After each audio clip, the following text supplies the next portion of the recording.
Atos 27, versículos 1 a 3. É bom estarmos juntos, né? Junto do povo de Deus, rever irmãos, orar e ouvir o amém da igreja toda, cantarmos hinos, cânticos. Essas letras que nós cantamos, maravilhosas, a gente pode ouvir em casa, mas quando estamos com a igreja é outra coisa, não é? É tão bom estar aqui, tão bom ouvir a leitura da palavra, a exposição da palavra. Seria tão bom se isso permanecesse durante a semana, né? Mas essa não é a realidade. Todos nós aqui, acabando o momento de culto, se encerrando o domingo, voltamos para nossas atividades diárias, rotineiras. E a vida lá fora não é fácil. Bem diferente do ambiente de culto aqui. Lá fora estamos cercados por descrentes. Na nossa casa, na vizinhança, no trabalho, no ambiente de estudos. Talvez tenhamos um ou outro crente do nosso lado que também vive a mesma realidade que nós. E nós temos de lidar com inúmeras dificuldades, muitas pressões lá fora. Como é que você se comporta nesses ambientes? Porque aqui na igreja a gente está vendo. Nós nos comportamos bonitinho aqui, né? Mas e lá fora? Como é a nossa vida, o nosso testemunho, longe do ambiente da igreja? Longe dos crentes, longe dos pastores do rebanho. Como as pessoas que não conhecem a Deus veem tudo isso? O que é que nós dizemos sobre Deus para as pessoas através do nosso comportamento? Qual tem sido a nossa reação às dificuldades da vida? Quando nos pegam de surpresa, como nós reagimos? O que falamos, o que pensamos, que atitude temos? Isso ensina as pessoas. Ensina sobre nós, ensina sobre a nossa fé, ensina sobre quem Deus é. Bom, Paulo está lidando com uma situação muito semelhante nesse capítulo. Jesus prometeu a ele que ele iria testemunhar do Evangelho em Roma. Ele falou isso lá no capítulo 23, versículo 11. Mas não disse como ele chegaria lá. Desde o capítulo 21 até agora, nós vimos que Paulo teve de ser espancado, preso, acusado injustamente, ameaçado de morte. Ficou preso por 2 anos mesmo, provando sua inocência várias vezes. E para evitar uma emboscada fatal, teve de apelar para César. Era um antigo direito romano. Como cidadão romano, Paulo podia fazer isso. E enfim, nesse capítulo, chegou a hora de ir até a presença do imperador. Ele vai até a capital do império, até Roma. Como vai ser a viagem? O que vai acontecer no caminho? Pelo que a gente já conhece do apóstolo Paulo, o caminho vai ser cheio de aventuras, né? E esse é um dos capítulos mais malucos do livro de Atos. O cenário aqui é o apóstolo Paulo longe da igreja. Paulo não é reconhecido como um líder. Para nós, seria um privilégio estar perto de Paulo, mas para as pessoas que estarão com ele nesse navio, ele é só mais um mero prisioneiro. Não é apóstolo, não é sequer conhecido como crente. Só um cidadão, aprisionado. Ele está rodeado de pagãos, gente com vários deuses e crenças diferentes. Ali nós veremos marinheiros, veremos soldados, veremos até prisioneiros. Um ou outro crente do lado dele. A pergunta é como Paulo se comporta nesse ambiente. Um ambiente hostil. Como é que Paulo agia no mundo? A gente viu ele agindo na igreja, agindo em sinagogas, mas longe desse ambiente, longe dos crentes. Sem dúvida, esse capítulo que nós estamos para estudar pode ser lido como uma ilustração, uma grande ilustração do que é a nossa vida. Como Paulo, nós estamos em uma jornada. Nós estamos a caminho do encontro com o grande rei. Não César, o rei maior do que César. O encontro com o maior dos senhores, Jesus Cristo. E até lá nós passaremos por muitas dificuldades como cantamos. o mar se revoltando, muitas tempestades. E ao longo desse percurso, 2 perguntas precisam ser respondidas. A primeira é como reagiremos às dificuldades. Porque elas virão. Elas estão vindo. Elas já estão aí. Como reagiremos a elas? A segunda pergunta, como as nossas reações afetam as pessoas ao nosso redor? O que as pessoas estão aprendendo sobre Deus através das nossas reações? Bom, vamos ver como respondemos essas perguntas, descobrindo como Paulo respondeu elas. No versículo 1, o texto diz que enfim chega o dia de partir para a Itália. Paulo é entregue a um centurião chamado Júlio. Curioso, o sobrinho de Paulo a gente não sabe o nome, né? Que ajudou a salvá-lo. Mas esse camarada aqui tem o nome dele identificado 2 vezes, inclusive. Interessante. Júlio é o capitão da tropa de elite da época. E ele está levando alguns presos, diz o versículo 1. Esses homens provavelmente eram criminosos já condenados à morte, que não foram executados em Cesareia, mas serão executados em Roma. Aonde? Nos grandes teatros, para entreter a população romana e através de suas mortes, talvez em batalhas, em guerras. Paulo está junto com eles, acorrentado junto com eles. E eles embarcam. O versículo 2 diz que eles partem num navio de Adramítio. Adramítio não é o material com que o navio era feito, era o nome de uma cidade, um porto da Ásia Menor. Esse navio ele vai costeando até chegar lá. Não é um navio que vai direto para Roma, mas é como o pessoal chama lá no Nordeste, um pau de arara, né? Ele vai levar até o cometa lá, né? Qual que é o nome da Guanabara, né? Vai levar até o porto lá, onde eles vão pegar o navio que vai direto para Roma mesmo. Mas repare, quem mais está presente nessa jornada? O versículo 2 diz que o narrador está presente. Reparou isso? No versículo 1 ele falou, devíamos navegar. Agora no versículo 2 ele diz, fizemos-nos ao mar, indo conosco. Lucas está presente. Mas não é só Lucas. O versículo 2 termina dizendo que Aristarco também acompanhava a equipe. Aristarco era um macedônio de Tessalônica. Esse homem foi companheiro de Paulo desde o capítulo 19. Nas suas cartas, ele identifica Aristarco. Um homem que, junto com Lucas, esteve com Paulo durante aquele período na prisão.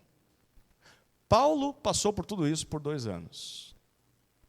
Mas ele tinha companhia. Não estava sozinho. Como é possível que esses homens estejam ali? Bom, os estudiosos propõem 2 possibilidades. Primeiro, eles se identificaram como escravos particulares de Paulo. Um cidadão romano tinha esse direito de caminhar com seus escravos. Segunda possibilidade, eles se entregaram como presos voluntários. Mas eles estão lá. A gente não sabe como, mas há 2 homens junto com Paulo. Nesses 2 últimos anos de prisão, talvez os mais difíceis da vida de Paulo, ele não estava só. Lucas e Aristarco o acompanharam. Bem possivelmente Lucas o serviu, porque era médico. E Paulo apanhou bastante nesse percurso. Mesmo sendo poucos, Paulo tinha companhia. Por mais que seja difícil a situação, por mais que sejam difíceis os anos, se fazemos parte do povo de Deus em Cristo, sempre temos companhia. Sempre há um Lucas conosco. Sempre há algum Aristarco. Podem ser poucos, podem ser mesmo à distância, orando por nós, mas em Cristo nós nunca estamos só. Nós fazemos parte do corpo de Cristo, a igreja. Por isso, no seu sofrimento, na sua dificuldade, na luta, talvez o abandono de muitas pessoas, lembre-se de que sempre há alguém que ficou. Olhe para aqueles que estão lá, identifique-os, nomeie-os, mesmo que sejam poucos. Essas pessoas são presentes do Senhor. São lembranças de que o Senhor não desistiu da sua vida. Eles estão lá. Então louve a Deus. Agradeça a Deus. Dê nome a essas pessoas. Identifique essas pessoas. Mas olhe o exemplo delas e seja você também um companheiro de outros. Paulo teve esses companheiros. Ele ajudou tantas pessoas, agora é hora dele ser ajudado. Bom, no versículo 3 nós vimos que em um dia de viagem o navio chega a Sidom. É um porto na Fenícia, eles ainda não saíram ali da região da Judéia. É ali perto de Damasco esse porto. E ali Júlio, o centurião, faz algo incomum. A gente não espera isso aqui de um militar romano. O versículo 3 diz que ele trata Paulo com humanidade, ou com bondade. Ele é gentil com Paulo. E permite que Paulo desça do navio e vá se encontrar com os seus amigos. Tinha uma igreja naquela região. Para visitar essas pessoas e receber delas alguma assistência. A viagem seria longa, precisaria de mantimentos, de vestimenta, talvez algum medicamento. E Paulo é permitido fazer isso. Aqui está mais uma demonstração no livro de Atos, de que Deus pode usar até mesmo um descrente para abençoar o seu povo. Júlio é um pagão, é um ímpio, mas ainda assim está fazendo bem ao servo de Deus, que é Paulo, Lucas e Aristarco. Isso se chama graça comum. Graça comum é o ato de Deus demonstrar sua bondade ao vocacionar, inspirar, capacitar até mesmo descrentes a fazer o bem nessa vida. É por isso que Deus continua chamando policiais, enfermeiros, médicos. Muitos deles sequer respeitam a Deus, conhecem a Deus, amam a Deus, mas querem ajudar pessoas. E você certamente já foi abençoado por vidas assim, não foi? Você nem sabe a fé daquela pessoa, mas ela te ajudou. Ela te protegeu naquele momento, ela te socorreu. Isso se chama graça comum. Nunca duvide do que Deus pode fazer pelo bem do seu povo, mesmo através de gente que não acredita nele. E quando isso acontecer, lembre-se, isso aqui é bondade de Deus. Dê graças a Deus. É fruto do amor dele, pela igreja, mas também pelo mundo. Graças a Deus pela sua graça comum. Paulo desfrutou disso, e então o texto continua. Versículos 4 até 8.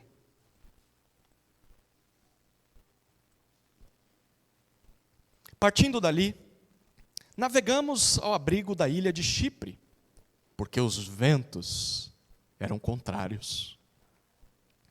E tendo atravessado o mar ao longo da Cilícia e Panfilha, chegamos a Mirra, na Lícia.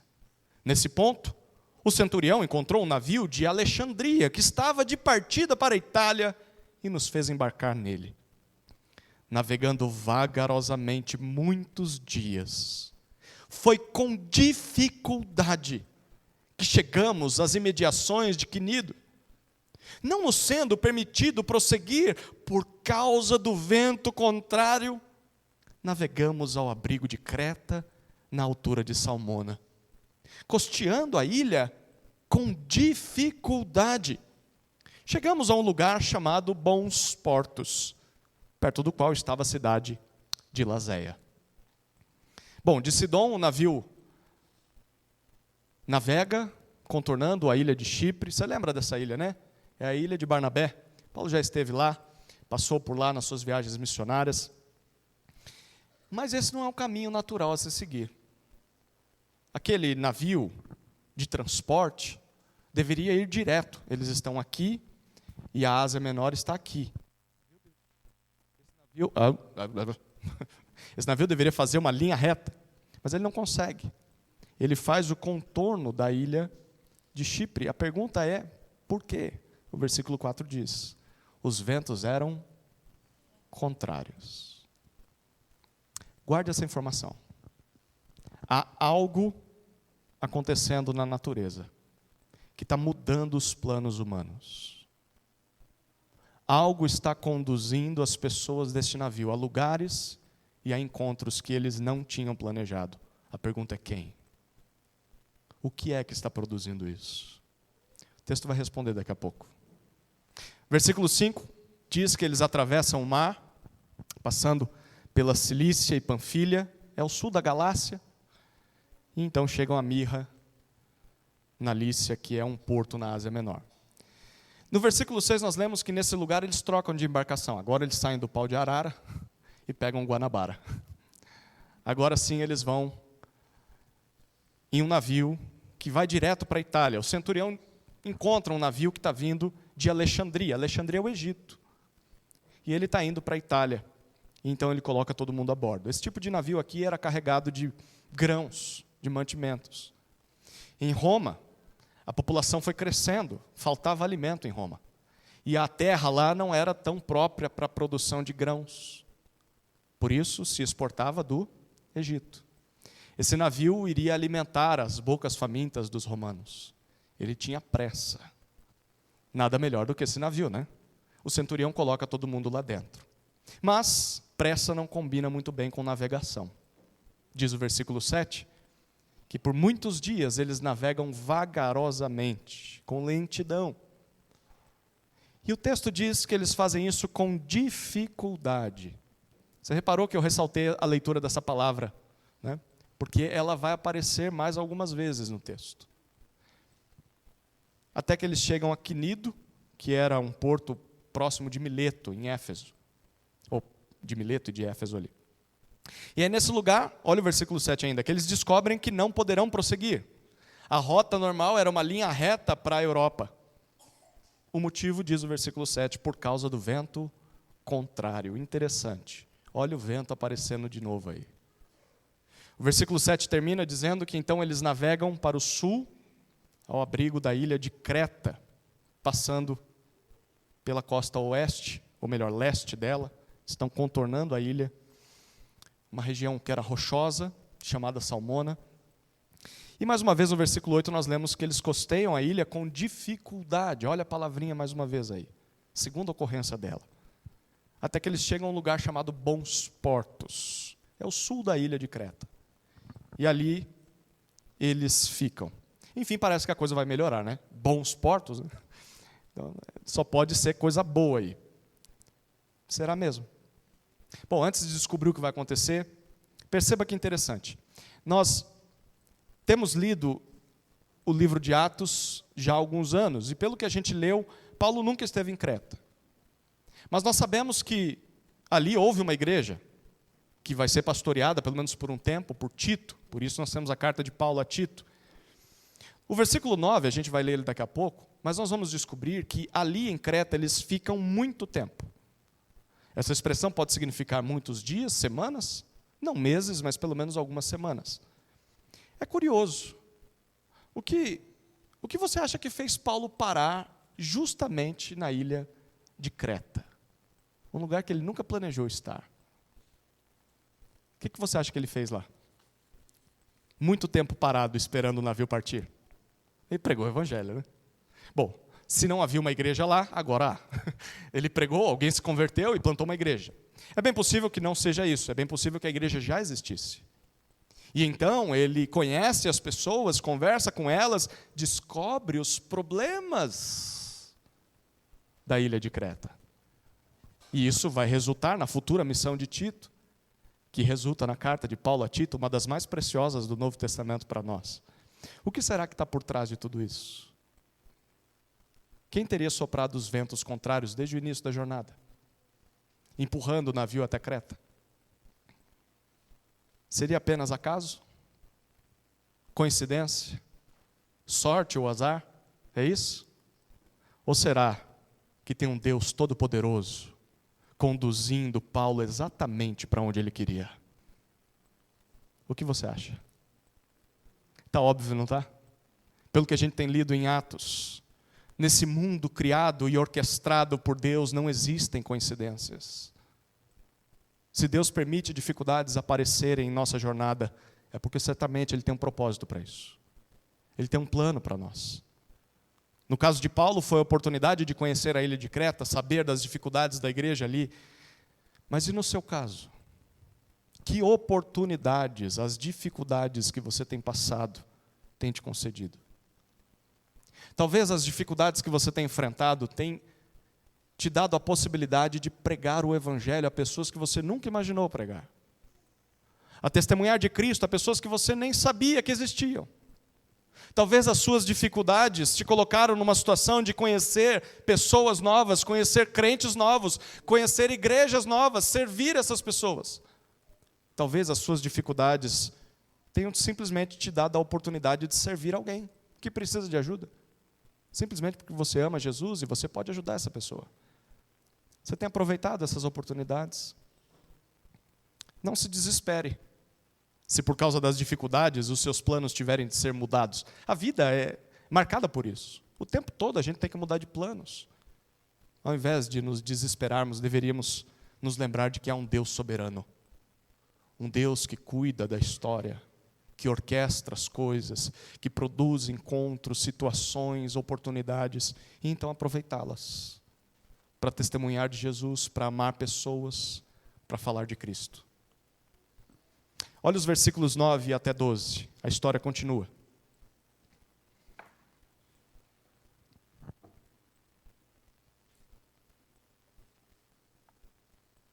Depois de muito tempo, tendo se tornado a navegação perigosa, e já passado o tempo do dia do jejum, Paulo os aconselhou, dizendo: Senhores, vejo que a viagem vai ser trabalhosa, com dano e muito prejuízo, não só da carga e do navio, mas também da nossa vida. Porém, o centurião dava mais crédito ao piloto e ao mestre do navio do que ao que Paulo dizia. Não sendo o porto próprio para invernar, a maioria deles era de opinião que deviam partir dali, para ver se podiam chegar a Fenícia, e aí passar o inverno, visto ser um porto de Creta que olha para o noroeste e para o sudeste. O que será que fez esse navio passar tanto tempo em bons portos? O versículo 9 talvez sugere que fossem a insistência dos ventos contrários. Quem sabe? O que a gente sabe é que o melhor a se fazer é não prosseguir nessa viagem. Por dois motivos. O primeiro, diz o versículo 9, a navegação se tornou perigosa. O mau tempo estava dizendo que não era hora de navegar. Mas tem uma segunda informação no versículo 9. O segundo motivo, já havia passado o dia do jejum. Esse era o dia do Yom Kippur dos judeus. O dia da expiação, o dia do perdão. Um dia em que a lei ordenava que eles fizessem o jejum. E essa era uma época, por que é importante aqui? Porque esse é o calendário de Paulo. Esse é o calendário que Lucas está citando o tempo todo, o calendário judaico. Isso é importante porque o Yom Kippur acontecia em meados de setembro, finalzinho de setembro, início de outubro. Naquele local onde Paulo está, nas imediações do mar Mediterrâneo, o inverno acontece de dezembro até março. Então, na época, o frio é tão intenso a ponto de chegar a temperaturas, em alguns lugares, próximo de zero. E por isso, a navegação naquela região, nessa época do ano, era uma missão suicida. Os navios, as embarcações, quando começava setembro, eles já começavam em algum lugar para aportar e ficar, para passar o inverno ali, longe das águas. Ninguém em sã consciência navegava no inverno. Ninguém em sã consciência e com experiência. É por isso que Paulo, no versículo 10, aconselha aos líderes da viagem. Ele chama eles e fala: gente, se nós continuarmos a navegar nessa época do ano, a viagem vai ser terrível e nós vamos perder não só os bens, a embarcação, mas a nossa própria vida. Todos nós vamos morrer. Pergunta: quem é Paulo para dizer isso? Ele é um mero prisioneiro. Ele não é navegante, ele não é capitão de navio, ele não é militar, ele é um prisioneiro. Mas há um comentarista que afirma que talvez Paulo seja o viajante mais experiente naquela embarcação. Ele alistou as viagens de Paulo. Até esse momento, Paulo deve ter feito 11 viagens marítimas, que não aconteciam rapidamente, percorrendo talvez 5.500 quilômetros navegados. Então, Paulo tem muita experiência com navegação. Ele mesmo afirma essa sua experiência. Alguns anos antes dessa história, ele escreveu 2 aos Coríntios. Era a época que ele estava em Éfeso ainda. Atos capítulo 19 narra ele nesse local. E ele escreveu 2 cartas aos Coríntios. Na sua segunda carta aos Coríntios, ele diz lá no capítulo 11, versículos 25 e 26, o seguinte: 3 vezes naufraguei. São pelo menos 2 anos antes dessa história. 3 vezes naufraguei. Fiquei uma noite e um dia boiando em alto mar, provavelmente agarrado a um pedaço de madeira. E em viagens passei por inúmeros perigos no mar. É isso que ele diz em sua carta ao 2 aos Coríntios. É por isso que Paulo pode dar esse conselho. Porque Paulo não é apenas um crente conhecedor da Bíblia, que sim, tem sabedoria, tem discernimento espiritual, mas Paulo é um navegante experiente, ele já passou por poucas e boas no mar.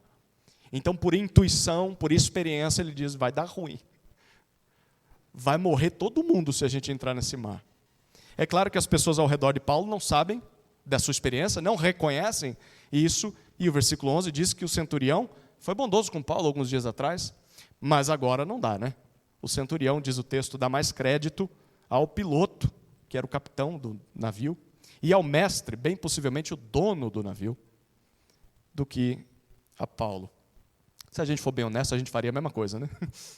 Quem é esse cara aqui, acorrentado, dizendo que não? O piloto está dizendo que sim, o dono do navio está dizendo que sim. A gente não vai ouvir Paulo, a gente vai ouvir os especialistas. A gente vai ouvir aqueles que têm aparência de experiência, aparência de conhecimento, não um prisioneiro. É aqui que mora o perigo. O perigo mora nesse fato, porque era naquele mero prisioneiro que estava a verdadeira experiência. Era naquele homem que havia a verdadeira sabedoria. E a história dele ao lado de Deus já mostrou isso. Só que seus ouvintes não sabem disso. Preferem ouvir os especialistas. Quem nós preferimos ouvir? A quem nós damos ouvidos? A quem você está confiando a sua vida? A quem você está confiando a sua família? A quem você está confiando o seu casamento? A quem você está confiando a criação dos seus filhos, a administração dos seus recursos? Você está confiando a aparente sabedoria e experiência desse mundo? De gente que diz, não, eu tenho faculdade, eu tenho pós-graduação, eu sou reconhecido, tantas viagens que já fiz, eu sei do que eu estou falando, pessoas que acham que sabem o que é certo. Ou você está confiando a sua vida e a sua história, a verdadeira sabedoria, a verdadeira experiência que flui de alguém que tem vida piedosa, alguém que tem vida com Deus, intimidade com a palavra. Se esses homens soubessem o que eles estão fazendo, diante de quem eles estavam, eles ouviriam o conselho de Paulo. Infelizmente, mesmo ouvindo bons conselhos, muita gente prefere não ouvi-los, não dar atenção e fazer o que acha que é o certo. Pastor Jairo Cáceres já pregou aqui no aniversário da nossa igreja, alguns irmãos o conhecem pelos livros da Nutra Publicações, na área de aconselhamento bíblico. Ele revela algo assim espantoso. Ele é um dos maiores nomes do aconselhamento bíblico no Brasil. Se eu tivesse que passar por um aconselhamento, eu procuraria ele. A agenda dele é bem lotada, mas eu insistiria. Ele diz que a margem de sucesso, e ele qualifica sucesso de aconselhamento bíblico, como as pessoas ouviram o que eu tinha para falar, e elas começaram a aplicar a Bíblia na sua vida. Não quer dizer que resolveu o seu problema, mas agora eles sabiam lidar com o problema. O nível de sucesso é entre 15% a 20%. O que significa? Que 80% a 85% dos aconselhados não ouvem, mesmo que seja Jairo Cáceres. Aí a gente fica mais tranquilo, né? Se não ouve Jairo Cáceres, vai ouvir eu. Isso é bem comum. As pessoas não ouvem aconselhamento. Queridos, que não sejamos desses. E que não sejamos daqueles que tomam decisões somente com base nas circunstâncias. Eles olhavam e falavam, não, a gente está em bons portos, o homem está dizendo que pode ir, o dono do navio que sim. Então as circunstâncias, as situações, as evidências, os conselhos desses homens são certo. Cuidado, cuidado. As motivações deles ao aconselhar você podem não ser corretas. Lembre-se de que quem está dando esse conselho aqui é o dono do navio. E o dono do navio quer mais do que ninguém que esse navio chegue em Roma. Por quê? Porque está carregado de grãos que ele está vendendo. Vamos partir agora. Precisamos chegar lá. Às vezes as pessoas nos aconselham, não, faz isso no seu casamento, faz isso na criação dos seus filhos. Você não sabe as intenções do coração. Talvez está querendo ganhar em cima de você. Dê ouvidos à palavra. Dê ouvidos a crente fiel, a crente piedoso. Crente que já viveu com Deus o suficiente para saber, pela experiência, eu acho que isso vai dar errado. Melhor não. Infelizmente, Não foi isso que a tripulação fez, ela não ouviu o conselho. No versículo 12, eles preferem dar ouvidos ao capitão, ao dono do navio, e o texto diz que eles concluem que era melhor ir para o oeste da ilha, um porto chamado Fenícia. E a alegação é de que é melhor passar o inverno lá do que em bons portos. Aquela região provavelmente não era tão boa para ficar ali por tantos meses. E isso pode até ser verdade, era melhor ir até Fenícia. A pergunta é, eles vão conseguir chegar lá? Bom, Deus tem outros planos para aquele navio. E posso dizer, Deus talvez tenha outros planos para você. Talvez o melhor conselho para a sua vida seja, vai para lá, é a melhor coisa. Talvez seja mesmo. Mas talvez Deus diga, eu tenho outro plano. Você vai para outro canto. Eu vou fazer outra coisa na sua história. Olha os versículos 13 até 20.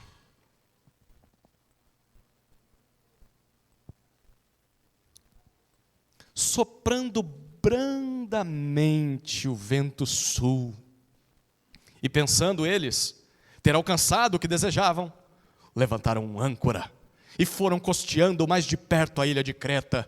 Entretanto, não muito depois, desencadeou-se do lado da ilha um tufão de vento chamado Euroaquilão. O navio foi arrastado com violência e, sem poder resistir ao vento, cessamos a manobra e nos fomos deixando levar. Passando ao abrigo de uma ilhota chamada Cauda, com dificuldade conseguimos recolher o bote.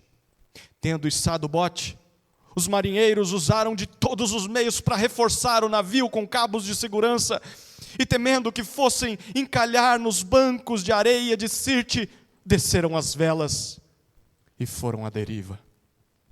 Açoitados severamente pela tormenta, no dia seguinte começaram a jogar a carga no mar.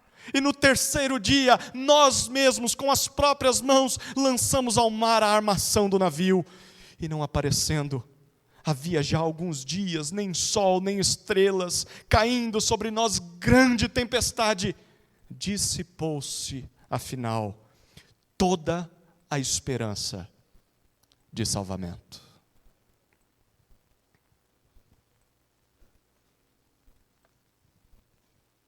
Só um comentário aqui que não está no meu esboço, mas ficou nos estudos durante a semana. Esse é o relato mais claro e exaustivo de um navio, uma embarcação daquela época, e de um naufrágio dos arquivos dessa época. Você não vai encontrar fora da Bíblia um relato tão preciso de como era uma embarcação e de como foi um naufrágio. Bom, como esse naufrágio começou? No versículo 13, todos a bordo. Todo mundo em direção ao oeste de Creta. Vamos para lá. A princípio, o versículo 13 diz que a viagem começa do jeitinho que os marinheiros esperavam. O texto diz que sopra um vento brando vindo do sul. Então é hora de partir. Eles pensam assim.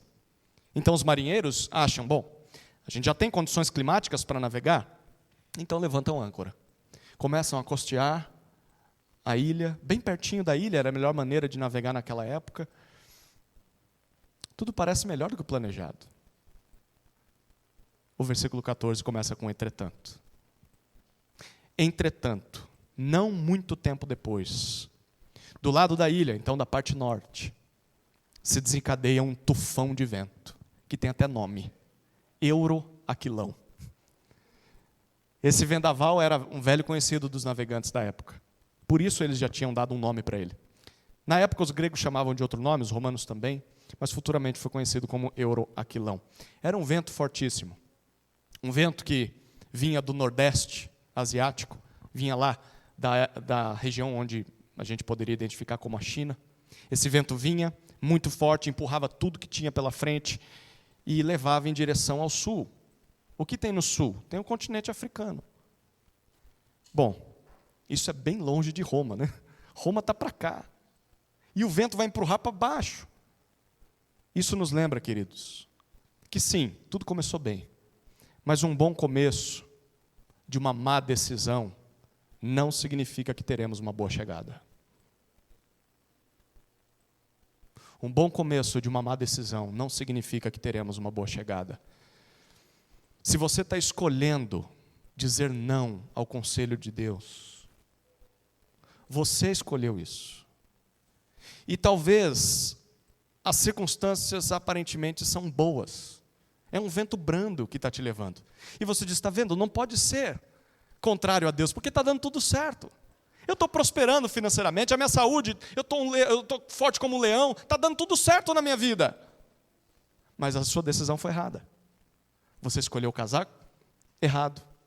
Você escolheu a profissão errada. Você escolheu o lugar errado para morar. Você escolheu a decisão errada. Deus disse para não fazer.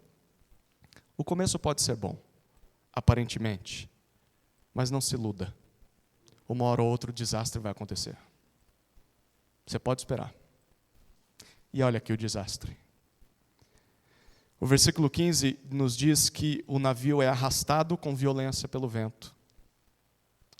Eles não podem resistir, a única coisa que os marinheiros podem fazer é parar de resistir. E então eles deixam o vento levar a embarcação. Parece irônico, porque Jesus disse algo muito semelhante a Paulo no capítulo anterior, quando Paulo lembra da sua história. No capítulo 26, versículo 14, Jesus disse para ele no dia em que se apresentou a ele lá no caminho para Damasco: é duro para você ficar dando coices contra os aguilhões. É melhor parar de lutar. Diante da vontade de Deus não tem muito o que fazer, não. Largue as rédeas. Desista de lutar. Se entregue à condução, ao vento do Espírito. Você já fez isso? Já parou de lutar contra Deus? Contra a tempestade? Antes tarde do que mais tarde ainda. Então tome a decisão hoje ainda. Bom, eles entregam. E a única coisa que os tripulantes conseguem fazer, no versículo 16, incluindo o narrador, ele se coloca no grupo, é recolher o bote. Enquanto passavam ao abrigo de uma ilha chamada Cauda, hoje ela se chama Gávidos, fica a uns 56 quilômetros de Creta, então eles já desceram muito. E o texto diz que eles fazem isso, olha o versículo 16 de novo, com dificuldade. Terceira vez que essa palavra aparece. E a terceira vez que Paulo, Lucas e Aristarco passam dificuldades. São crentes, são servos fiéis de Deus, mas estão passando por dificuldades. Sabe o que isso significa? A vida cristã não é um mar de rosas, não. Crer em Jesus, seguir a Jesus, não significa nunca ter de passar por dificuldades. Até mesmo porque alguém como Paulo passou por elas. Mas crer em Jesus, seguir a Jesus, significa que mesmo em meio às dificuldades, Deus está conosco. Deus estava com Paulo. Sim, há tempestades que vêm nas nossas vidas como disciplina de Deus. Você se conhece um pouquinho de Bíblia, está pensando uma outra história, de um outro naufrágio, né? Ou quase naufrágio. Está pensando de alguém que estava fugindo da presença de Deus, da missão de Deus. Lembra? O profeta Jonas. A tempestade foi culpa dele, a tempestade é disciplina de Deus. Há momentos em que a tempestade é disciplina, mas tem momentos não, que a gente não fez nada de errado. E ainda assim a dificuldade apareceu. O diagnóstico clínico apareceu. A questão financeira bateu a porta, e agora, o que eu faço? Eu não fiz nada de errado, mas estou sofrendo. Bom, essas coisas acontecem. Então se lembre, enquanto vivermos nesse mundo, como Jesus disse, teremos aflições, diversas tribulações, mas podemos ter bom ânimo. Ele venceu o mundo. E ele venceu o mundo para que um dia estivéssemos ao seu lado também como mais do que vencedores. Então segura as pontas aí e aguenta as dificuldades. Eles içam o bote, versículo 17 diz que os marinheiros se esforçam ao máximo para proteger o casco do navio. Bem possivelmente estão passando cordas debaixo do casco para segurar a madeira, para não se partir ao meio. Mas o pior ainda estava por vir. Porque o versículo 17 diz que o Euraquilão estava empurrando eles para o sul e eles estavam indo em direção ao continente africano e lá tinha uns terríveis bancos de areia na altura de Sirte, que eram famosos por afundar navios. Um cemitério de embarcações.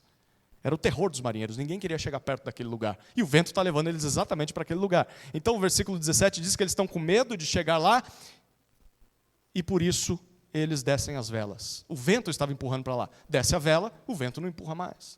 Só que aí agora o navio está à deriva. à deriva em pleno alto mar. Na perspectiva de Deus e de Paulo, não está à deriva das águas, mas à mercê da soberania divina. Os marinheiros não sabiam disso. Então o navio começa a ser açoitado, diz o versículo 18, severamente pela tormenta. Um dia se passa, imagina isso. Eu não consigo imaginar 5 minutos sendo violentado dessa maneira, imagina um dia, de um lado para o outro, pancada aqui, pancada lá, sem vela, não tem para onde ir, não tem nenhum outro caminho. O que eles fazem? Versículo 18. Tem algo pesando a embarcação. O que é que pesa aquele navio? Os mantimentos. Todos os grãos, toda a carga. Então eles lançam isso ao mar para deixar o navio mais leve. Quem diria? Aquela carga tão preciosa, que provavelmente motivou os líderes a dizer para Júlio que era uma boa ideia. Não, Júlio, vamos sair agora. A gente vai conseguir chegar lá antes do inverno. Não, não vai. Não, agora toda aquela carga preciosa não serve para nada. É lançada ao mar. Não é assim que acontece hoje em dia, queridos. Diante da morte, de que valem os tesouros? De que valem as riquezas que alguém pode conquistar? O que é que se pode dar em troca de mais 1 minuto de vida? Todos os tesouros do mundo não são capazes de comprar isso. Tudo que esse mundo pode nos oferecer não são capazes de conceder vida verdadeira. Então a pergunta é, a gente até concorda com isso. Mas se isso é verdade, e eles estão agora reconhecendo isso, por que é que nós vivemos só em função disso? Por que construir a sua vida tomando decisões apenas motivado pelo lucro, pelo recurso, pelos tesouros? Eu quero ter isso, eu quero ter aquilo. Tá, mas na hora da dificuldade, de que vai te adiantar isso aí? Para que construir a nossa vida pensando apenas na saúde, apenas no casamento, apenas nas riquezas, no dinheiro, nas posses, nas conquistas? Essas coisas que o mundo oferece passam. Lucas 12:20, Jesus já disse: louco, essa noite pedirão a sua alma. O que você tem? Vai ficar para quem? Não jogue a sua vida fora. Não jogue a sua saúde fora. Não jogue a sua família fora por causa de bens materiais, por causa de riquezas dessa terra. Não vale a pena. Na hora da calamidade você vai querer jogar tudo isso fora e talvez não seja suficiente. Chegamos ao 3º dia, diz o versículo 19. 3º dia, a situação só piora. Toda a tribulação... Tem alguém querendo que eu termine o sermão já. A tripulação toda, o narrador inclusive, diz que eles lançam ao mar com as próprias mãos a armação do navio. A gente não sabe nem o que isso significa. Talvez pedaço de madeira que eles levavam para consertar o navio em alto mar, não se sabe. Jogam fora tudo. E na verdade, o versículo 20 diz que já havia dias em que eles sequer conseguiam ver o sol ou as estrelas. Dias. Era o único indicador de navegação da época. Então, se eles não veem o sol nem as estrelas, quer dizer que eles nem sabem para onde estão indo. Não sabem onde estão. E para piorar, diz o versículo 20, cai sobre eles uma grande tempestade. O resultado, o versículo 20 termina dizendo: dissipa-se toda a esperança de salvamento. Eles perdem qualquer expectativa de serem salvos. Só tinha uma coisa pela frente: a morte. Se pararmos para pensar, queridos, o versículo 20 é uma boa descrição da vida nesse mundo. A vida sem Deus é uma vida em que não há qualquer segurança, qualquer certeza. Apenas suposições, achismos, expectativas. Eu acho que se a gente sair agora, a gente chega lá. Você acha? Na hora em que a gente mais precisa, depois de fazer tudo que a gente podia, não há esperança real. Esse mundo só oferece desespero, medo. Só em Jesus nós podemos encontrar a verdadeira segurança. Só em Jesus a verdadeira esperança. Somente Cristo é capaz de nos colocar sobre um sólido firmamento, porque Ele é a rocha eterna. Ele traz segurança. Em Cristo não precisamos mais temer o mal. Não precisamos temer a morte, somos mais que vencedores. Cristo nos dá segurança, nos dá estabilidade em meio ao caos. Mas para desfrutar disso é preciso reconhecer que estamos perdidos. É preciso abrir mão de si. Deus intervém, sim, milagrosamente na vida de quem clama, mas só depois que essa pessoa desiste de si mesma. Quando você joga tudo no mar e fala, agora não tem mais o que eu possa fazer, é nesse momento, de joelhos, que Deus intervém. Enquanto você estiver dizendo, não, eu acho que consigo, acho que vai dar certo, acho que ainda não é hora de buscar Deus, esqueça, vai de mal a pior. Desista de si, desista da embarcação. Aí sim Deus intervém. A esperança. Olha o que acontece. Versículos 21 a 26. Havendo todos estado muito tempo sem comer, Paulo, pondo-se em pé no meio deles, disse: Senhores, na verdade era preciso terem me atendido, e não partir de Creta, para evitar este dano e perda. Mas agora, aconselho que tenham coragem, porque nenhuma vida se perderá, mas somente o navio. Porque esta mesma noite, um anjo do Deus a quem pertenço e a quem sirvo, esteve comigo, dizendo: Paulo, não tenha medo, é preciso que você compareça diante de César, e eis que Deus, por sua graça, lhe deu todos os que navegam com você.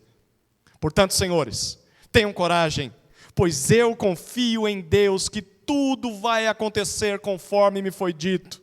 Porém, é necessário que sejamos arrastados para alguma ilha.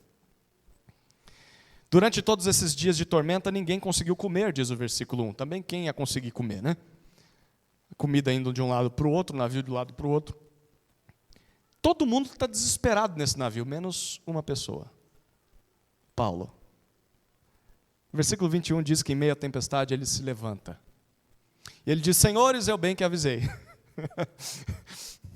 Esposas sabem muito bem usar essa frase, né? Era melhor vocês terem me ouvido. Repare, em momento nenhum Paulo diminui a responsabilidade deles. Eles são culpados por suas más decisões. Não parece que o que Paulo está fazendo aqui é jogando na cara deles, do tipo assim, eu avisei, tá vendo, vai dar tudo errado. Mas ele quer lembrá-los, olha, suas escolhas têm consequências. E poderiam ser consequências diferentes se vocês tivessem me ouvido. Isso nos lembra, queridos, que as nossas decisões têm consequências. Muitas das consequências são até irreversíveis. E a gente às vezes nem pensa nisso. Então pense bem antes de dar o seu próximo passo, de seguir o seu coração, de dar ouvidos a conselhos de pessoas que talvez não temam a Deus, porque haverá consequências. E nós somos responsáveis pelas decisões que tomamos, e Deus não esquece disso. Bom, Paulo deu a exortação, né? Mas, o versículo 22 diz, tem esperança, gente. Quando eu disse aquilo, a perspectiva era de morte, mas agora eu encorajo vocês. Tenham coragem, animem-se, porque nós vamos perder o navio, como eu disse, mas nenhuma vida se perderá. Antes eu achava que todo mundo ia morrer, agora não. Como Paulo pode ter essa certeza? Bom, que bom que você perguntou, porque no versículo 23 ele responde. No versículo 23 ele diz, porque esta mesma noite um ser celestial me apareceu. Quem apareceu para Paulo? Um anjo. Olha como ele fala, um anjo do Deus a quem pertenço e a quem sirvo. Queridos, isso é impressionante. Mesmo depois de tantos anos de sofrimento, de injustiça, de prisão, e até mesmo agora, em meio a tamanha desventura e calamidade, Paulo continua crente. Para Paulo, nada do que lhe aconteceu mudou sua identidade, mudou sua missão. Ele diz, eu ainda pertenço a esse Deus, eu ainda sou propriedade dele, ele é meu e eu sou dele. Eu faço parte do povo de Deus. Mas ainda, ele diz, eu continuo servindo esse Deus. adorando esse Deus. É isso que essa palavra também significava. Mesmo tão longe da igreja, mesmo tão longe de terra firme, eu ainda o sirvo. Isso não é fantástico? Em Cristo é plenamente possível mantermos a nossa fé, mesmo em meio às piores dificuldades.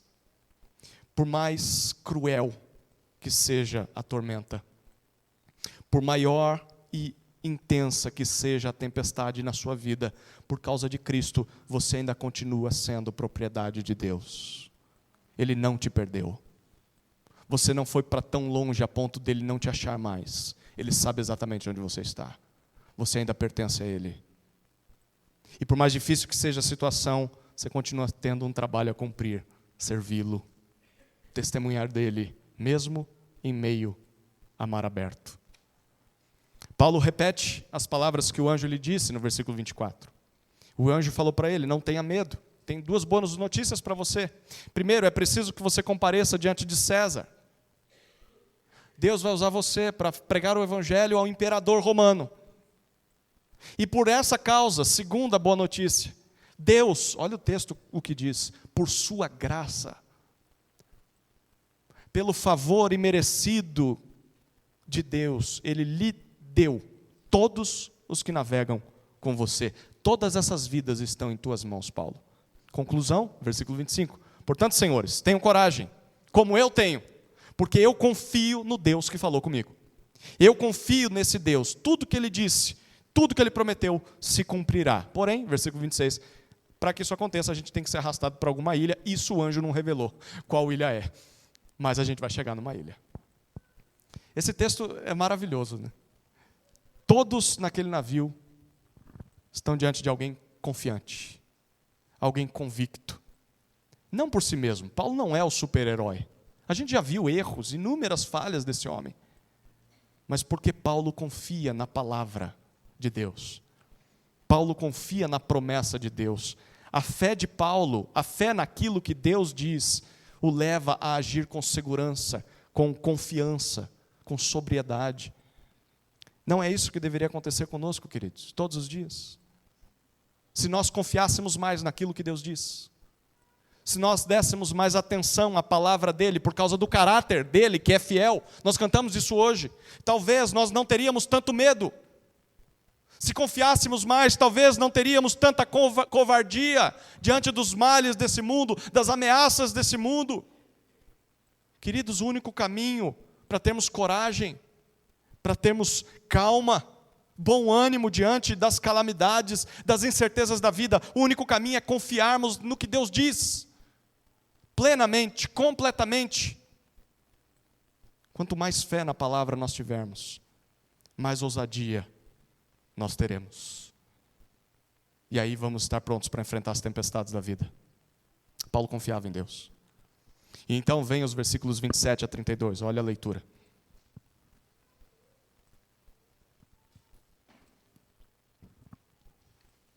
Quando chegou a 14ª noite, sendo nós batidos de um lado para o outro no mar Adriático, por volta da meia-noite, os marinheiros pressentiram que se aproximavam de alguma terra.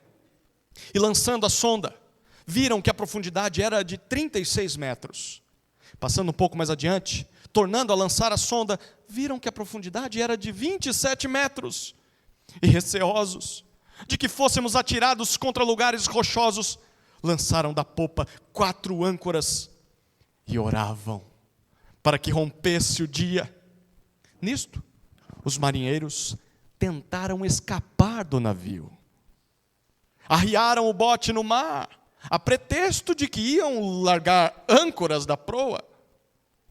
Paulo disse ao centurião e aos soldados: se estes não permanecerem a bordo, vocês não poderão se salvar. Então, os soldados cortaram os cabos do bote e o deixaram afastar-se. Nós chegamos à 14ª noite. O versículo 27 diz que o navio escapou de se chocar contra o continente africano, mas agora está sendo batido de um lado para o outro. E ele chegou no mar Adriático. Bom, agora eles voltaram para a rota. O mar Adriático era o mar que ficava e fica entre a Itália e a Macedônia, a Grécia. Então estão chegando mais ou menos onde deveriam. Por volta da meia-noite, diz o versículo 27, não há nenhuma iluminação. Os marinheiros pressentem que a terra está chegando. Bom, por isso, versículo 28, eles lançam duas sondas, ou a sonda duas vezes, perdão, e você percebe que, dentre a primeira e a segunda, a distância da embarcação com o solo diminui. O que significa? Que eles estão se aproximando rapidamente da terra. Bom, então agora a notícia que era boa se torna uma notícia ruim, terrível. Por quê? Eles estão com medo de que o navio seja atirado contra as rochas, no versículo 29. Não há um segundo de paz para essa turma, né? Quando aparece uma coisa boa, vem duas piores. Então, eles se utilizam de duas estratégias muito comuns em situações assim. A primeira, eles fazem tudo o que podem. Diz o versículo 29 que eles lançam 4 âncoras. Era uma espécie de freio que você ia fazendo no navio para que ele parasse, diminuir a velocidade dele pelo menos. E a segunda coisa que eles fazem é orar. Primeiro, eles fazem tudo o que podem. Segundo, eles oram para que o dia raiasse logo. Curioso, né? Na hora do desespero, até o ateu ora a Deus, né? E eles oram. Bom, a gente sabe que eles são pagãos, né? Nesse caso aqui, eles oram, mas oram aos seus deuses, bem possivelmente. Eles tinham vários deuses. Eles estão na esperança de ter alguma resposta, mas a gente sabe que isso é inútil, não é? Os deuses não existem. Os deuses nunca responderão a essas orações. E no fundo, bem no fundo, quem ora a deuses falsos sabe que eles não existem. E esses homens demonstram isso. Olha o versículo 30. Eles agem como se não houvesse ninguém lá em cima. Eles oraram para que o dia raiasse, mas eles sabem que não tem ninguém ouvindo as suas orações. Todo mundo sem Cristo também faz isso. Mesmo sendo muito religiosos, mesmo acordando de madrugada para orar, mas não tem paz com Deus por meio de Cristo. A pessoa ora, mas não sabe se a oração chegou lá em cima. Não sabe se passou do telhado. Então, o que as pessoas fazem quando não tem paz por meio de Cristo? Elas tentam fugir da situação. E o versículo 30 diz que eles tentam resolver o problema à sua própria maneira. Eles arriam o bote no mar. O que vocês estão fazendo? Não, a gente vai lançar âncora lá de baixo. Mas não pode soltar daqui de cima? Não, lá embaixo é melhor. Alguém percebe isso. É uma mentira, eles querem fugir. Paulo percebe. De alguma maneira, no versículo 31, ele está observando tudo. E ele procura o centurião e os soldados e diz o seguinte: olha, se eles não ficarem no navio, eu fico imaginando esses homens já quase pulando, né? E Paulo dizendo, se eles não ficarem no navio, vocês vão morrer também. Ele já tem a garantia de que ele vai viver, né? Ele tem que chegar em Roma. Mas agora é com vocês. Decidam, tomem a escolha de vocês, porque eu já falei. Então, dessa vez, é a primeira vez que Paulo é ouvido. E eles, então, ouvem e cortam, versículo 32, cortam os cabos do bote, antes dos marinheiros descerem. A gente não sabe a confusão que deu isso aqui, né? Mas só sabe que o bote foi indo embora. O último recurso de fuga, de resgate, foi embora com a tempestade. Foi necessário tudo isso acontecer para que esses homens passassem a confiar em Paulo, confiar naquilo que Deus tinha dito para eles. Dá para entender o porquê dos ventos contrários, desde o começo da viagem. Deus queria mostrar para aqueles homens que os deuses falsos eram uma mentira, que os ídolos não passam de nada. Mas Deus também queria se apresentar àqueles homens, se revelar àqueles homens, através de Paulo. Quem sabe, talvez, não é por isso que você esteja passando por tantas dificuldades. Tantas tempestades e lutas na sua vida. Quem sabe, talvez, através da ação de Deus, Deus não esteja dizendo para você, largue os ídolos. Eles não podem te salvar. Eu posso te salvar. Renda-se a mim. Quem sabe, talvez, na sua dificuldade, não seja você o idólatra, mas as pessoas ao seu redor. E Deus está usando o seu sofrimento para mostrar para essas pessoas que Ele pode se revelar a elas, porque você continuou crente, você continuou fiel mesmo no seu sofrimento. E você tem um Deus vivo e verdadeiro que ouve suas orações, enquanto as pessoas não têm. O seu testemunho de fé seja bom ou seja mal, em meio a esses problemas, os muitos problemas que nós temos na vida, diz muito às pessoas sobre quem Deus é. Não desperdice essas chances de mostrar para as pessoas quem Jesus é, o que Jesus pode fazer na vida de alguém. Talvez as pessoas não ouçam na primeira vez, mas depois da tempestade talvez ouçam. Aqui ouviram. Chegamos aos versículos 33 a 38, olha o que dizem esses versículos. Enquanto amanhecia, Paulo rogava a todos que se alimentassem, dizendo: hoje é o 14º dia em que, esperando, vocês estão sem comer, não tendo provado nada. Por isso peço que comam alguma coisa, pois disto depende a sobrevivência de vocês, porque nenhum de vocês perderá nem mesmo um fio de cabelo.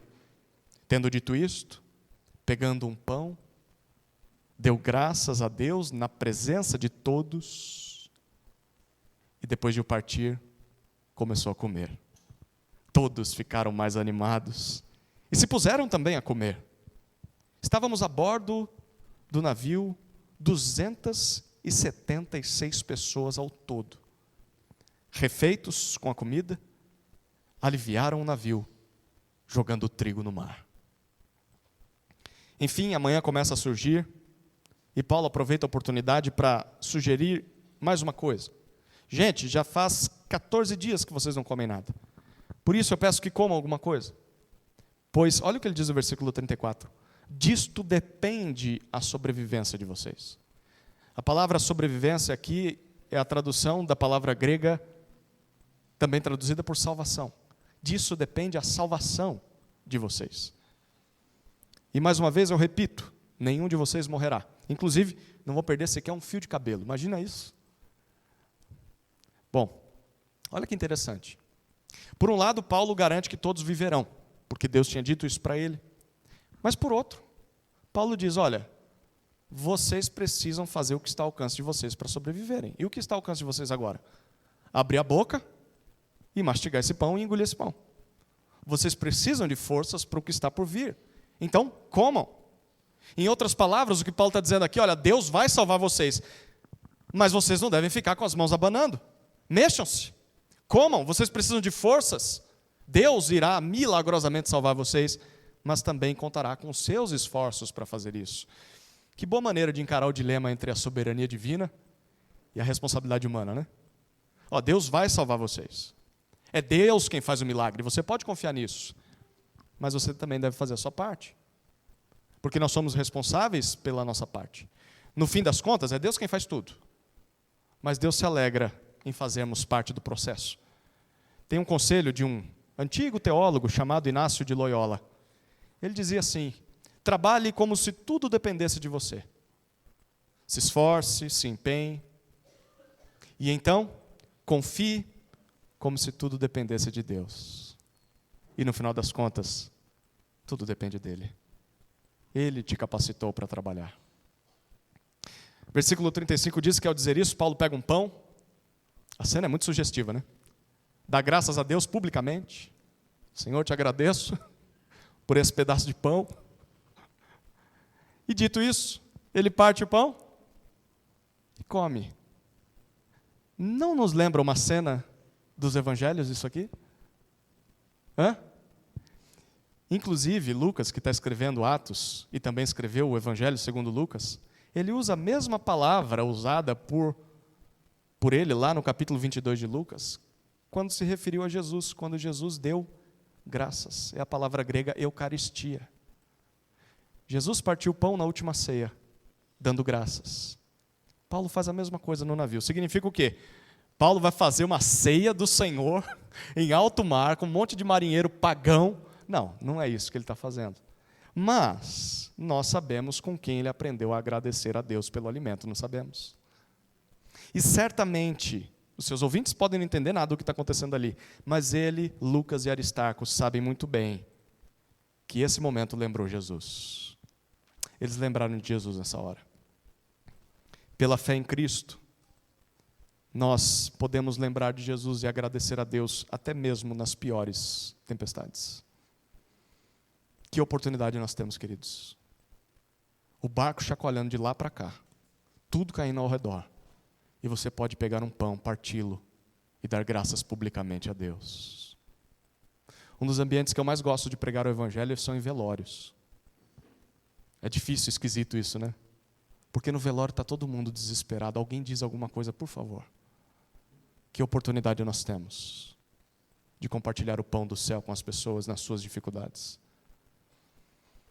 Paulo está fazendo isso. Paulo está fazendo isso.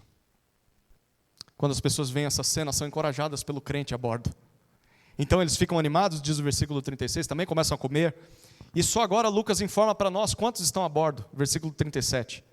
Provavelmente ele conseguiu contar porque ajudou na distribuição dos pães, né? Ele foi contando 1, 2, 3, 4. Quantos ele contou? 276.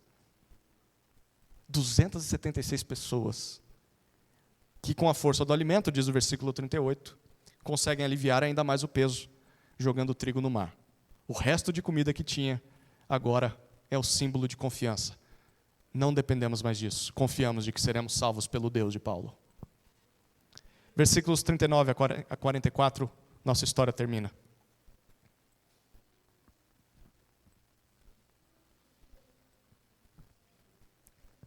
Quando amanheceu, não reconheceram a terra, mas avistaram uma enseada, onde havia uma praia. Então consultaram entre si se não podiam encalhar ali o navio. Cortando os cabos das âncoras, deixaram que ficasse no mar. Soltaram também as amarras do leme e, alçando a vela de proa ao vento, dirigiram-se para a praia. Dando, porém, num lugar onde duas correntes se encontravam, encalharam ali o navio. A proa encravou-se, ficou imóvel, mas a popa se despedaçava pela violência das ondas.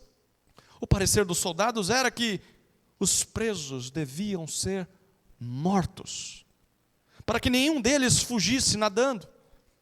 Mas o centurião, querendo salvar Paulo, impediu-os de fazer isso. Ordenou que os que soubessem nadar fossem os primeiros a lançar-se ao mar e alcançar a terra. Quanto aos demais, que se salvassem uns em tábuas e outros em destroços do navio. E foi assim que todos se salvaram em terra. Enfim, a luz do sol brilha sobre a paisagem, mas os marinheiros não conseguem reconhecer que terra é. Eles só veem uma enseada, diz o versículo 39, e discutem, será que a gente consegue encalhar o navio ali? Então eles soltam os freios, todos os freios. Os cabos das âncoras, içam o leme, soltam o leme, alçam a vela, e então se dirigem à praia. Mas aí vem mais uma desgraça. No meio do caminho, o texto diz que o navio encalha novamente, ou melhor, encalha pela primeira vez, versículo 41, em duas correntes de água que se encontram, e as ondas começam a golpear os dois lados da embarcação. E a popa começa a despedaçar. Gente, tudo isso para morrer ali, imagina? As ondas violentamente batendo, só existe um meio de escapar. Você pula. E aí salve-se quem puder. É bom saber nadar em alto mar. Essa é a solução, mas aí surge um problema. No versículo 42 nós lemos: os soldados temem que os prisioneiros escapem depois. E um soldado romano é responsável pela vida de seu prisioneiro. Se o prisioneiro fugir, o soldado romano paga com a vida. Bom, então, o que eles decidem fazer? Vamos matá-los. Porque aí a gente só se preocupa em se salvar e não tem que correr atrás deles depois em terra. Queridos, quanta crueldade, né? Depois de tudo que eles passaram ali, eu fico imaginando, eles já eram amigos íntimos, né? Quem passa por uma história dessa aqui, sobreviveram a tudo e acabam, imagina os prisioneiros morrendo na praia, né? Ou antes mesmo de chegar na praia, nem chegam na praia. Mas se os soldados fizerem isso e matarem os prisioneiros, quem acaba morrendo também? Paulo e seus companheiros. Bom, o centurião entra em ação. No versículo 43, depois de tudo que aconteceu, ele decide salvar Paulo, diz o texto. Será que esse homem se converteu, queridos? O texto não diz para a gente. Mas quem sabe não foi para isso que Deus mandou toda aquela tempestade. para se revelar a um centurião que tem o seu nome repetido 2 vezes, Júlio. Então, o que o centurião faz? Ele age contra a lei romana, porque ele é o centurião, ele é o responsável pelos soldados, o certo era matar mesmo. Mas ele impede eles e acaba fazendo um bem maior, não só a Paulo, mas a todos. Por causa da tentativa de salvar Paulo, ele salva todos os demais prisioneiros. Ele impede que os soldados matem Paulo. E observe, no versículo 43, diz que ele sugere que aqueles que sabem nadar, então pulem aí e nadem. E no versículo 44, os que não sabem nadar, talvez você e eu estejamos no mesmo grupo, eu acho que consigo nadar cachorrinho por 5 metros, depois eu afundo. Então provavelmente isso ia acontecer comigo. Eu ia fazer o que ele diz no versículo 44. Pega um pedaço de madeira aí, do que sobrar destroço do navio, e todo mundo vai chegar lá. Mas vai boiando aí junto com a madeira. E aí o texto termina dizendo no versículo 44, foi assim que todos se salvaram em terra. Quem disse que todos seriam salvos? Deus disse que todos seriam salvos. E Deus cumpriu o que prometeu, inclusive aqueles prisioneiros condenados duplamente à morte. Primeiro, quando foram presos, e agora os soldados disseram que eles iam morrer, foram salvos. Talvez aqui esteja mais um motivo de toda essa confusão, a oportunidade daqueles homens condenados e mais os marinheiros nascerem de novo. Fisicamente, pelo menos, nasceram de novo, né? Não morreram, têm a oportunidade de continuar vivos. Mas quem sabe, talvez através do testemunho, da vida, talvez Paulo tenha pregado um pouquinho mais para eles. Quem sabe, talvez não tenham crido no Evangelho. Queridos, não dá para compreender os planos de Deus, não. Mas dá para saber os seus propósitos. E um desses propósitos é que nós testemunhemos de Jesus onde quer que Ele nos coloque. Seja a tempestade que for, sejam as dificuldades que for. Enfim, por causa da presença de um só crente naquela embarcação, todas as demais 275 pessoas escaparam da morte. Quem era Paulo no começo da história? Paulo era um mero prisioneiro. Como ele termina? O líder da embarcação. O salvador do navio. Aliás, salvação. Reparou que essa palavra se repete algumas vezes nesse texto? Eu falei de uma que se repete 3 vezes, né? Dificuldades. Mas a palavra salvação também se repete 5 vezes. Ela é traduzida de formas diferentes, mas ela apareceu no versículo 20, versículo 31, versículo 34, versículo 43 e no versículo 44. Parece que Lucas está fazendo um joguinho de palavras aqui.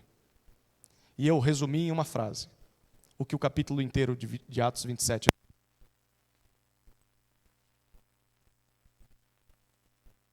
Amém? Vamos embora? Vou falar a frase. Mesmo em meio à dificuldade, Deus cumpre sua vontade, levando salvação aos perdidos, através daqueles que já foram salvos. Mesmo em meio à dificuldade, Deus cumpre sua vontade, levando salvação aos perdidos, por meio daqueles que já foram salvos. Isso é curioso, queridos, porque essa salvação, no mínimo física, talvez espiritual, quem sabe, se deu através do mar. Sabe o que era o mar para um judeu? O mar para um israelita sempre foi símbolo de caos, trevas, de mal.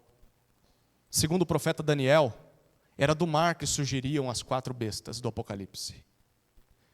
Todas as vezes que o povo israelita se lançou ao mar, deu errado. Eles não nasceram para fazer isso. Mas foi sempre através de águas turbulentas que Deus salvou seu povo.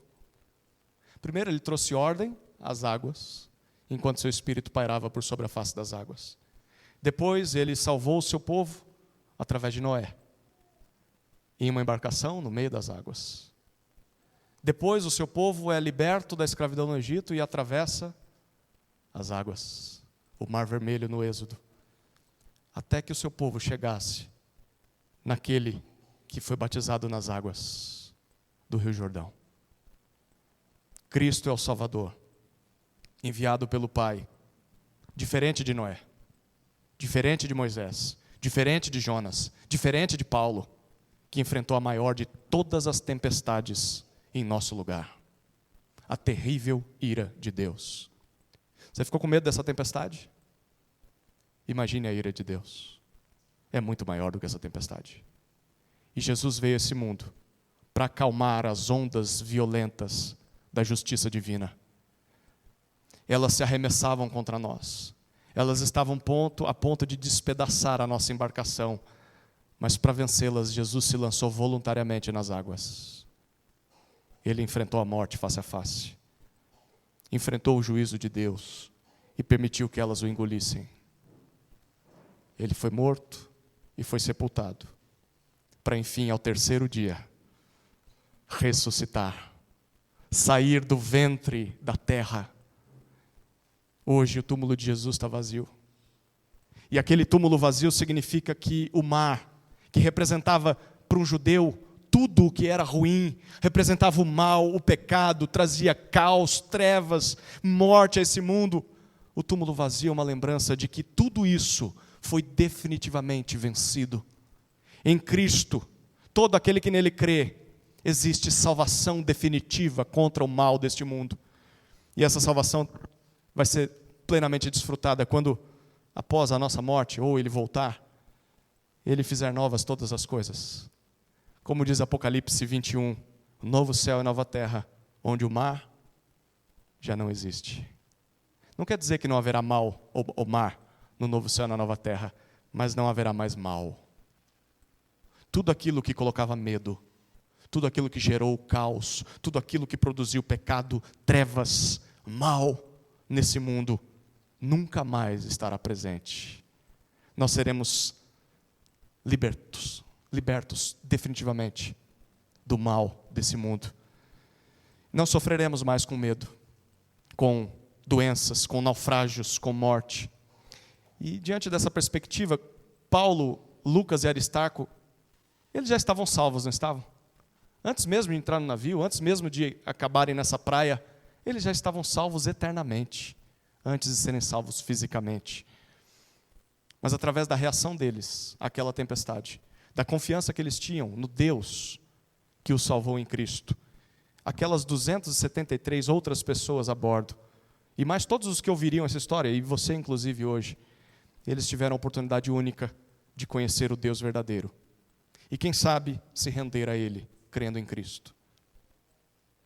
Querido irmão, querida irmã, será que isso tem acontecido com quem convive com você? As pessoas que te veem lidando com as dificuldades da vida, como elas veem a sua fé? Como é que você se comporta nesses ambientes fora da igreja?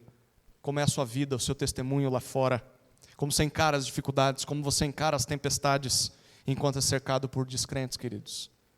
Lembrem-se de que mesmo em meio à dificuldade, Deus cumpre sua vontade, levando salvação aos perdidos, através daqueles que já foram salvos. Você já foi salvo? Então se prepare para as tempestades. Deus quer usar as tempestades para que você testemunhe de Cristo às pessoas. Vamos orar. Pai amado, obrigado por tua santa palavra, pelo encorajamento que flui de textos como este. Oro, Senhor, para que haja salvação nessa noite, como houve salvação naquele navio. Que pessoas te conheçam e se rendam a Ti. E que aqueles que já te conhecem e já foram salvos por Ti, que repensem como têm reagido ao sofrimento. Ao invés de praguejar e amaldiçoar a Deus, que continuem dando bom testemunho da obra de Cristo em suas vidas, para que outros também possam ser salvos. Essa é a nossa oração, Senhor, no nome de Jesus. Amém.